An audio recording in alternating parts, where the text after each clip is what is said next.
Hello everyone. So today we're going to learn how to post an embedded video on a Twitter post. So this guide is only a guide for iPhone users. So first we want to open the Twitter app and then find the video you would like to embed. Then you'll want to just tap and hold the play button within the video window. If the video is already on autoplay, click, hold, and drag upwards and then choose Share Via. Then you'll select Tweet Video that pops up at the bottom of your screen.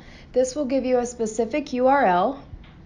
And then you'll compose your message over the video link, whatever you want to say about the video, and then just post.